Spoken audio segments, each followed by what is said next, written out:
শেষ পর্যন্ত দুর্জয় আর সায়ন্তনকে হাতে নাতে ধরছে উজি। সম্পূর্ণ জানতে হলে দেখতে থাকো।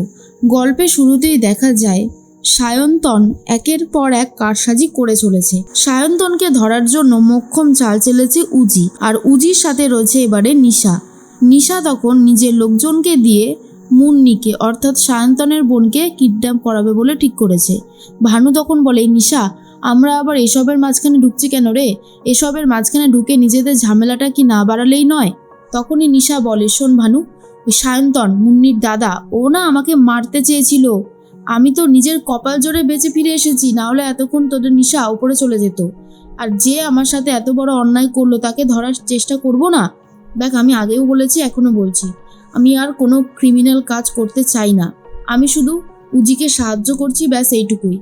আমি নিজের একটা জগৎ তৈরি করতে চাই। এমনিতেই আমি অনেক অপরাধ করেছি, আর কোনো অপরাধ আমি এখন করতে পারবো না।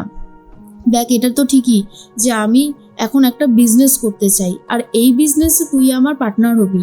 আমি একা কিছুই করতে পারবো না, সেটা তো তুই বুঝতে পারিস। ভানু তখন বলে, দেখ তুই যেটা চাইবি সেটাই হবে। আমি কোনোদিনও তোর মতকে অসম্মান করিনি, আর আজও করব না। এর মাঝখানেই মুন্নি যখনই বেরিয়েছিল স্কুলে যাবে বলে, তখনই কিছু গুন্ডা তাকে কিডন্যাপ করে নেয়, আর মুন্নি তো বাঁচার জন্য ছটফট করতে থাকলেও তাকে নিয়ে চলে যায়। এর মাঝখানেই নিশা ফোন করে উজিকে বলে দেয়, শোন, কাজটা হয়ে গেছে, এবার তুই যা করার শুরু করে দে। অন্যদিকে খেয়া কথা বলতে বলতে চলে এসেছে উজির ঘরে, আর এসেই কান্নাকাটি করতে শুরু করে দেয়। খেয়ার এই অবস্থা দেখে খুবই ভেঙে পড়েছে তার দাদা ঋষি। বুঝতে পারে সায়ন্তনকে বিয়ে করে তার বোন অনেক কষ্টের মধ্যে দিন কাটাচ্ছে। এরপরেই উজি তখন বলে, কাঁদছো কেন? একদম কাঁদবে না। একটা কথা মনে রাখবে, তোমার বৌদি এখনো বেঁচে আছে। তোমার চোখের জল সে কোনোভাবেই সহ্য করবে না। বরং তোমার সাথে যে বা যারা এই কাজটা করেছে, আমি তাদের উচিত শিক্ষা দেবই দেব। সায়ন্তন যে তোমার উপর টর্চার করে সেটা আমি খুব ভালো মতন জানি। আমি আগেও তোমার সাথে ছিলাম খেয়া, আজও আছি।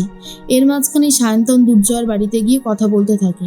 যেই জায়গাটাতে রেকর্ডারটা লাগানো ছিল, আসলে এই দীপ্তিকে দিয়ে একটা রেকর্ডার ফিট করে রেখেছিল দুর্জয়ের ঘরে দীপ্তি। আর সেই দীপ্তি পুরোপুরি যেখানে ফিট করেছে রেকর্ডারটা, তার পাশেই কথা বলছিল দুর্জয় আর সায়ন্তন। তাই সমস্ত কথাই রেকর্ড হতে শুরু হয়ে যায়। এরপর সায়ন্তন বলে, আপনি এত বড় অন্যায়টা করলেন কি করে? আপনি তার মানে জুতোটা নিজের কাছেই রেখেছিলেন, আর তারপর ওই উজি আর নিশার সামনে সেই জুতোটা পুড়িয়ে দিয়েছেন। যখন আমি আপনাকে বললাম জুতোটা আমি খুঁজে পাচ্ছি না, আমার কাছে প্রমাণটা নেই, তখন একবারের জন্যও কিন্তু আপনি বলেননি যে জুতোটা আপনার কাছে রয়েছে। আপনি আমাকে ঠকাচ্ছেন। দুর্জয় বলে, এই শোনো সায়ন্তন, আমি তোমাকে ঠকাতে যাব কেন? তুমি নিজে ভুল করে রেখে চলে গেছো সেটা বলো। সমস্ত কথা অলরেডি রেকর্ড হচ্ছে। সায়ন্তন তখন বলে, আপনি কেন স্বীকার করেননি যে আপনার কাছে ওই জিনিসটা রয়েছে? তার মানে আপনি পুরোটাই নিজের কাছে রেখে আমাকে ফাঁসানোর চেষ্টা করছেন। দুর্জয় বলে, দেখো, উজিদের সামনে আমি যে জুতোটা পুড়িয়েছি তার কি কোনো প্রমাণ আছে? সেই ব্যক্তিটা যে আমি ছিলাম সেটা কি তুমি প্রমাণ করতে পারবে? সায়ন্তন বলে, শুনুন, আপনি যেমন বুনো ওল আমি তেমনি বাঘা তেঁতুল, ঠিক আছে? আমি কিন্তু আপনাকে হাড়ে হাড়ে চিনি। ছোটবেলা থেকেই আপনি যা শুরু করেছিলেন খেয়ার সাথে, তারপরে আবার বড় বড় কথা বলছেন। দুর্জয় বলে, এই সায়ন্তন, মুখ সামলে কথা বলো, হ্যাঁ, ভুলভাল কথা একদম বলবে না। সায়ন্তন বলে, আমি সবটা জানি, সেই জন্যই আপনাকে কথাটা বলছি। আপনার তো লোভ লালসা কিছু কম নয়, তাই একদম বেশি বাড়াবাড়ি করবেন না, মাথাটা ঠিকঠাক শান্ত রাখুন। তখনই দুর্জয় বলে, হ্যাঁ, আমি জুতোটা রেখেছি, আর যেই জুতোটা আমি ওদের সামনে পুড়িয়ে দিয়েছিলাম সেই জুতোটা একটা ফেক জুতো ছিল, কিন্তু আসল যেই জুতোটা সেটা আমি এখনো আমার কাছে যত্নে রেখে দিয়েছি। বেশি বাড়াবাড়ি যদি করো না, ওই জুতোটা আমি ওদের সামনে নিয়ে যাব আর তোমাকে ধরিয়ে দেব। কোনো প্রমাণ নেই আমার বিরুদ্ধে, প্রমাণ আছে তোমার বিরুদ্ধে। এরপর সায়ন্তন বুঝতে পারে সে অলরেডি ফেসে গেছে, কিন্তু এটাও বলে সে কোনোভাবে ছাড়বে না দুর্জয় ঘোষালকে। দুর্জয় ঘোষালকে সে ফাঁসিয়ে তবেই ছাড়বে।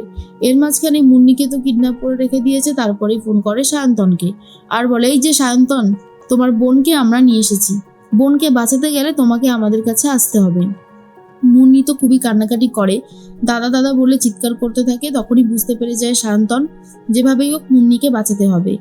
এরপরেই সায়ন্তন বলে, আগে আমি মুন্নিকে বাঁচাই, তারপরে আমি আপনার হিসাবটা বুঝিয়ে নেব। এর মাঝখানে খেয়া তো সবটা স্বীকার করেছে, আর খেয়ার কথা অনুযায়ী প্রমাণ সমেত ধরতে চাইছে উজি সায়ন্তনকে। সায়ন্তন দুর্জয়ের বাড়ি থেকে বেরিয়ে যায় আর পুরো নজর রাখতে থাকে একজন, যে কিনা টাইমে টাইমে উজিকে ফোন করে সমস্ত সত্যিটা বলে দেয়। আর অন্যদিকে উজি ভাবে, আমি আর সায়ন্তনকে ছাড়বো না। সায়ন্তনকে যখন একবার ধরার সুযোগ পেয়ে গেছি তখন ওকে তো ধরতেই হবে। এরপর নিশা বলে, বোন তুই কি করবি ভাবছিস বলতো? তুই কি ভাবছিস সায়ন্তনকে এখানে এনে থ্রেট করলেই সায়ন্তন সবটা স্বীকার করবে? ও এমন ছেলেই নয়।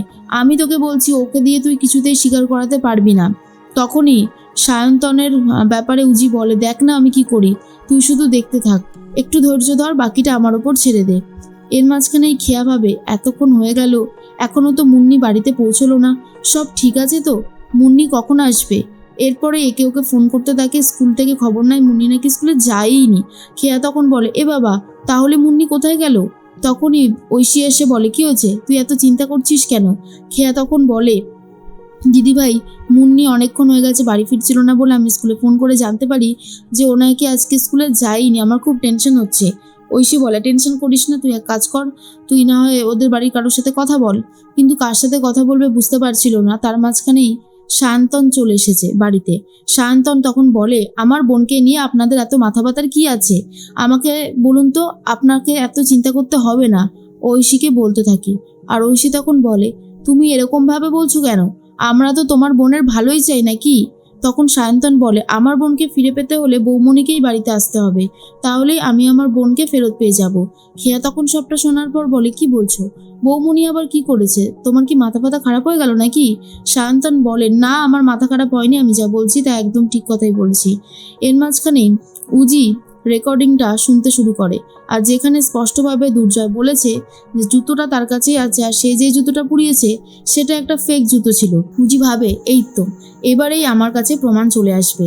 নিশাকে বলে, দিদি তুই এখন চলে যা, বাকিটা আমি সামলে নেব, এখন শুধু সময়ের অপেক্ষা, দেখ একটার পর একটা প্রমাণ আমি কি করে জোগাড় করি। তখন অন্যদিকে দুর্জয় ঘোষাল ভাবে, সায়ন্তন ভেবেছিল ফাঁকা মাঠে গোল দিয়ে বেরিয়ে যাবে, ও জানে না ও দুর্জয় ঘোষালের সাথে লড়তে এসেছে। দুর্জয় ঘোষাল যে কি করতে পারে সেটা নিয়ে কোনো ধারণাই নেই ওই সায়ন্তনের, এমনটাই বলছিল দুর্জয়। অন্যদিকে ঋষি ভাবে, আবার উজি কি করলো তার কোনো ঠিক ঠিকানা নেই। এরপরে সায়ন্তন বলে, কি হলো দাদাভাই, আপনি আপনার স্ত্রীকে ফোন করুন আর বলুন বাড়িতে আসতে। যথারীতি ঋষি ফোন করে আর বলে, উজি উজি তুমি আবার কি করেছো আমাকে ঠিক করে বলো তো। সায়ন্তন বলছে তুমি নাকি ওর বোনকে কিডন্যাপ করিয়েছো, ও তোমাকে বাড়িতে আসতে বলছে। উজি বিশ্বাস করে যে এবারে আর সায়ন্তন পালাতে পারবে না। সায়ন্তনকে সব দিক থেকে এমনভাবে পেঁচিয়ে ধরেছে উজি যে সায়ন্তন স্বীকার করতে বাধ্য হবে যে সেই এই সব কিছু করেছে টাকার জন্য। দুর্জয় ঘোষালের সাথে হাত মিলিয়ে সে খেয়ার সাথে বিয়ে করে এই বাড়িতে এসেছে শুধুমাত্র এই বাড়ির লোকের ক্ষতি করার জন্য আর নিজের টাকা রোজগার করার জন্য। তাই উজি এবারে প্রমাণ সমেত মাঠে নেমেছে আর সেই প্রমাণটা নিয়ে একেবারে ফিরছে সায়ন্তনকে ধরবে বলে।